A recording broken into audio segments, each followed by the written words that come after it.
analingana na mtu yeyote ile, hata wewe mkubwa. When that time used to reach, tulikuwa tunawekwa kwa nyumba, unafungiwa, because my dad, kwa familia yetu, my dad hakuwa anataka to undergo circumcision sisi watoto wake wa kike, so tulikuwa tunafungiwa kwa nyumba. Hiyo season ikifika, we are told hakuna kwenda kwa jirani kukula wakati wamefanya hizo sherehe, because they believe kuna ule uchawi wanafanya wakati chakula kimepikwa. Unapata umewekewa nyama 7, ukikula uzimalize, you're told utakufa. So we are not allowed to kutembea kuokota kitu chochote, anything that is in 7. Kipata mashilingi 7, don't pick.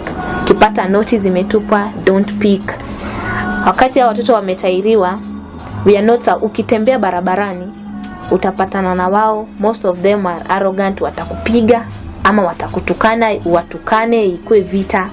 From the locality, it is something that is prestigious. Kuria ni mojawapo ya maeneo yaliyoathirika sana kuhusiana na suala la ukeketaji, ambapo kulingana na takwimu zimeonyesha kuwa ni 96% idadi ya wasichana walioathirika na mila hiyo, jambo ambalo bado limesalia mikononi mwa serikali kulishughulikia.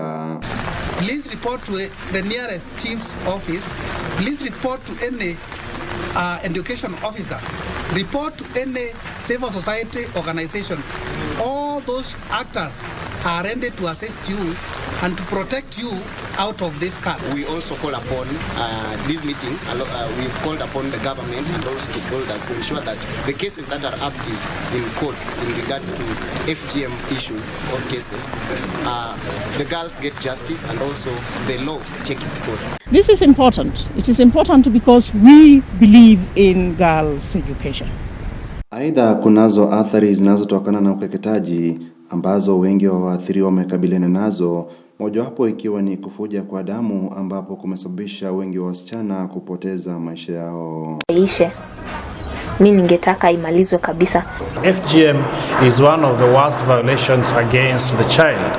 For instance, this one has both physical, psychological and and sexual impact on the life of the child. For instance, there are very bad health repercussions that are associated with FGM. Hemorrhage is one of the worst forms, one of the worst effects. Bleeding, and sometimes these procedures are undertaken in very unhygienic conditions, and there's no anesthesia. There's a lot of times the children end up dying after the procedures if these are not properly taken care of. This then follows that our meager medical resources are strained because children have to be taken to hospital, and more so these are families that previously may not have had enough money as resources. So again, other than the actual physical impact, we have a lot of social impacts that result from FGM. Wasichana ambao hawajapitia tamaduni hii hukabilianaje na changamoto hii shuleni? Wanaitwa msagane mara nyingi sana. I don't feel any effect. Si feel effect. Kwa sababu hata ukiniita hivyo upstairs, mimi sio msagane.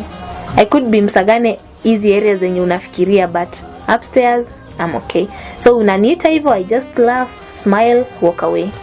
In school, we try as much as possible for this term to be eradicated, to disappear completely, such that we give a lot of we regard girls that have not undergone this. We give them much more. We reward them. We give them this they should outstand. So we give them opportunities. We make them look better than these ones. We give them that, the support, the thing to make them feel, in fact, they are better than the ones who did it. So anytime anybody who did it or anybody who is for it tries to intimidate this other person, we make sure we take proper action. I'm woman enough, because hata hivyo I was able to conceive, I have a kid. So sioni tofauti. I'm educated. Whatever thing they can do, I think I can do it better. So we can't say there is no stigmatization. In school, like the public schools, I went through a boarding school where hawange to discriminate, instead walikuwa wana feel discriminated. So kwa hizi public schools ndio walikuwa hawa watu wenye hawajakuwa circumcised wanakuwa discriminated, because unapata the biggest number ni wenye wako circumcised na wenye wana embrace. So utapata wale wanakuwa discriminated to an extent that huwezi kaa na watoto wenzako, you can't tell stories. The moment ukienda pale they only mock you, wakuchekele and such like. Wazee wa jamii walikuwa na lipi la kusema?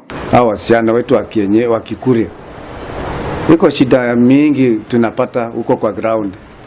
Hawa wasichana mara ya kwanza unajua kipasha tohara ni kama amehitimu sasa.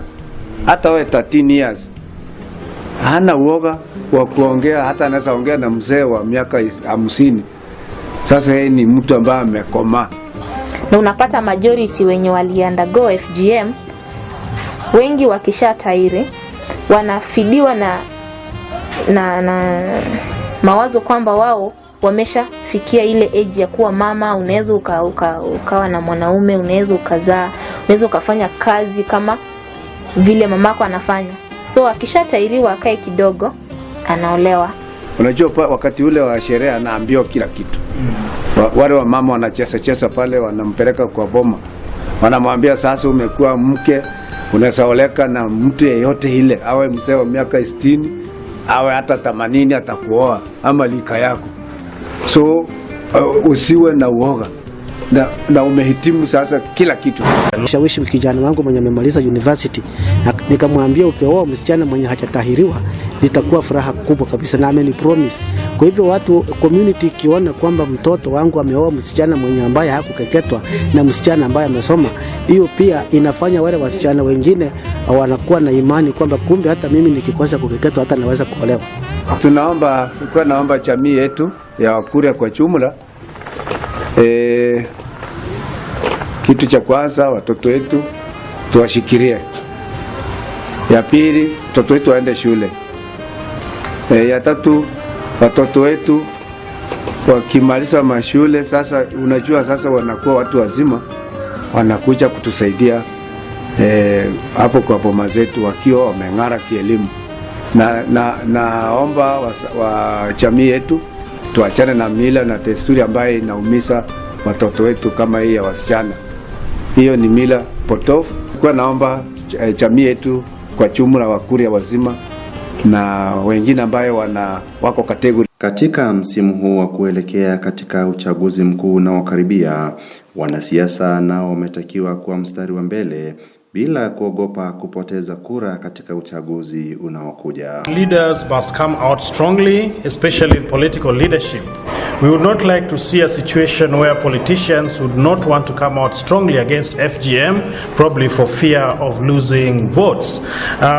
Equally, we have individuals who are from this community who are already out there, and because probably they're already senior in government, they would like to intimidate the local legal fraternity or the local law enforcing agencies, especially when some of their relatives who are still practicing this are caught up with by the wako kategori hiyo. Tuachane na hiyo mila potofu. Stop FGM. Let us educate our children. Empower girl child, you have empowered a whole nation. Kindly let us stop FGM. Let us empower girl children. Take them to school, educate them, give them the best. Empowered girl child equals to an empowered nation, equals to empowered community, equals to empowered generation. It is taking us nowhere. Actually, it is doing us more harm than good. Kindly say no to FGM. Stop FGM. Jina langu ni Wambura Elisha.